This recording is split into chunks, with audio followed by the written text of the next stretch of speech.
அரசு என்பது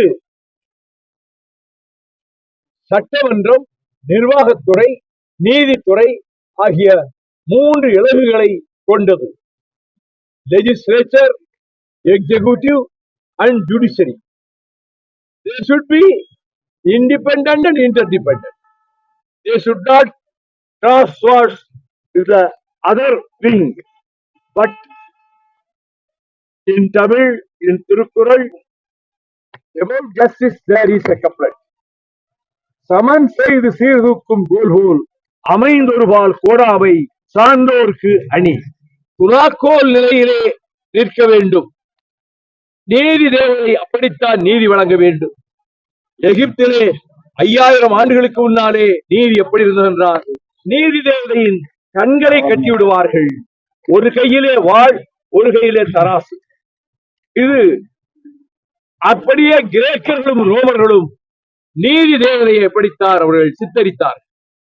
நம்முடைய தமிழகத்தில் இந்த துலாக்கோலை பற்றி சமன் செய்து சீர்தூக்கும் என்ற சொற்களை வள்ளுவர் பயன்படுத்தினார். ஆனால் அண்மை காலமாக நீதிபதிகள் தங்கள் எல்லை கடந்து, தங்கள் வரம்பு கடந்து, அவர்களுக்குள் அவர்களாகவே திணித்துக் கொண்ட சில வெறி உணர்வுகளினுடைய பிரதிபலிப்பாக அவர்கள் 100 ஆண்டுக்கு மேலாக பிரிவி கவுன்சிலேயே அங்கே முஸ்லிம் தர்காவுக்கு பக்கத்திலே தூண் இருக்கலாம், அதிலே விளக்கு ஏற்றக்கூடாது என்று அப்பொழுது கொடுக்கப்பட்ட தீர்ப்பை பிறகு பிரிட்டிஷ் ஆட்சிக்கு பிறகு அடுத்தடுத்து வந்த அத்தனை நீதிமன்றங்களிலும் அப்படிப்பட்ட தீர்ப்பை தான் தந்தார்கள். ஆனால் சென்னை உயர் நீதிமன்றத்தின் மதுரை அமர்வில் ஒரு நீதிபதி அந்த தூணிலே புதிதாக போய் விளக்கேற்ற சொன்னார். 3 நீதிபதிகள் நேற்று அதை வழிமொழிந்திருக்கிறார்கள். இரத்த களரியை எதிர்பார்க்கிறார்களா இந்த நீதிபதிகள்? நீதிபதிகள் எல்லை தாண்டி விட்டார்கள், வரம்பு மீறி விட்டார்கள். இது ஏற்கத்தக்கதல்ல. தமிழ்நாடு அரசு உச்ச நீதிமன்றத்திலே இதனை எதிர்த்து மேல்முறையீடு செய்ய இருக்கிறது. இந்த சூழலில் மதுரை அம்பதியிலே சங்கம் வைத்து தமிழ் வளர்த்த மாமதுரையிலே வாழ்கிற வைணவ பக்தர்களும் சைவ சமயத்தை சேர்ந்தவர்களும் அன்னை மீனாட்சி அம்மன் கோயிலுக்கு சென்று வழிபடுகின்றவர்களும் அந்த நகரத்திலே அந்த பகுதியில் இருக்கக்கூடிய இஸ்லாமியர்களோடு சகோதர வாசத்தோடு இத்தனை ஆண்டு காலமும் நடந்து வந்திருக்கிறார். தலித்துகள் மீனாட்சி அம்மன் கோயிலுக்குள்ளே போக முடியாது என்ற நிலை வந்தபோது, நிலவிய போது, ரயில்வே ஸ்டேஷனிலே மகாத்மா காந்தியை சந்தித்த வைத்தியநாத ஐயரும் மற்றவர்களும் தலித் மக்களை இந்த கோயிலுக்குள்ளே கொண்டு செல்ல முடியவில்லை என்ற போது, ஆலய பிரவேசம் செய்யுங்கள், நீங்கள் ஆலயத்துக்குள்ளே தலித்துகளை அழைத்து செல்லுங்கள் என்று மகாத்மா காந்தி சொல்லிவிட்டு ரயில் தொடர்ந்து புறப்பட்டது.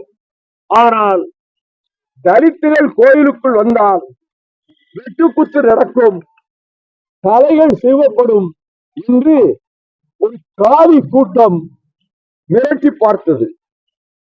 இதனால் அஞ்சிய வைத்தியநாத ஐயர் ராஜாஜியிடம் போய் யோசனை கேட்டார். எப்படி நான் காந்தி சொன்னபடி தலித்துகளை உள்ளே அழைத்துக் கொண்டு போவது என்று.